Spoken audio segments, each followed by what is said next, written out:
Hey, what's up, everybody? Chris Price here with an update on the KR-2. It's been a couple weeks since the last video. Had a good weekend with my wife for our anniversary. But I did get a lot of work done the week before and a little after the weekend, so we'll flip the camera around and talk about what we got done.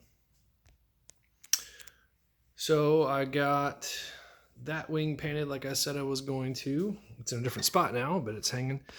So now I got two wings done. Woohoo! And this is kind of a good opportunity to show the difference of a good cut and buff job. Hopefully I can capture this on the camera.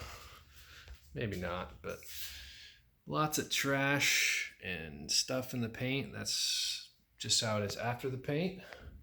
And then you go over here, this side is sanded with 2000 grit, so it's very dull.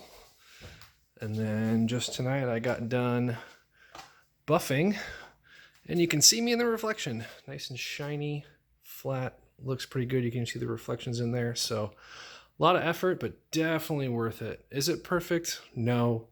It's got spots and stuff in it, but I think it looks a lot better than that over there. So in between after I painted that guy, I did some work on the aileron counterbalance, which I had to end up cutting and clearancing both wings. So I had an initial hole cut just from the bracket I had made, but then I figured out the lead weight wouldn't fit right, so I did a little more clearancing here.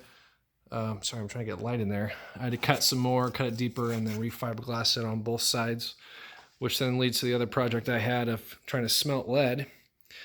And you can see the failures and the successes. So the plans say you could use cardboard and tape. I'll tell you, I tried it about 2 times. It didn't work.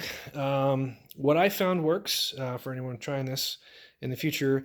I had some pine. I just, cut it to dimensions, screwed it down, and then I sealed. I got a piece of aluminum in here.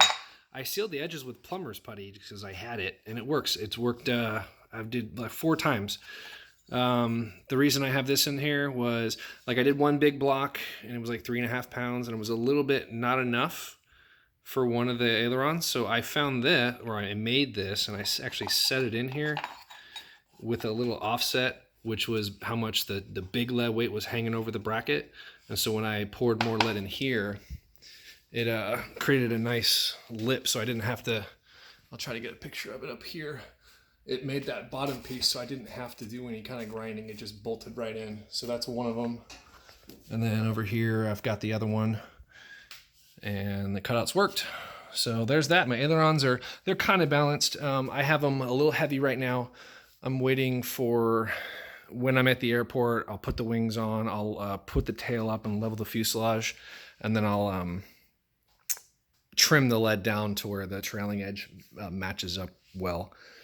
The last thing I did while I had a little bit of spare time was work on my tachometer setup. The initial setup I had didn't really work. It didn't work at all. I had a lead off of the dynamo down here trying to read voltage. It didn't do anything. So I talked to a buddy who has the same instruments I do and the same engine, and he gave me the part number for this. So this is a Hall effects sensor, which it's a camshaft sensor. So I bought this for like, I don't know, $10. Made this aluminum bracket and a spacer and drill holes and stuff. And now I've got a bolt on both sides for balance. And then that should hopefully read 2 pulses per revolution and fix my tachometer problem. We'll see the next time I run it. Yeah, there's my ramble. Sorry. There's my ramble. Still making progress. Couple hours at a time. Honestly, I'm avoiding the next big project I have, which is the fuselage, the last thing to paint. So getting all the little things done that I can in the couple hours I am free.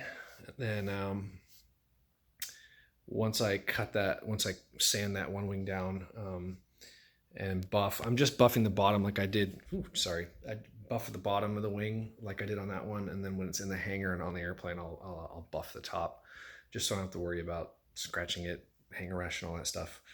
Anyway, I'll end it there. Thanks for the watchers watching me ramble on this. Hopefully everyone's having a good one building, if you're building, and we'll see you on the next one. See ya.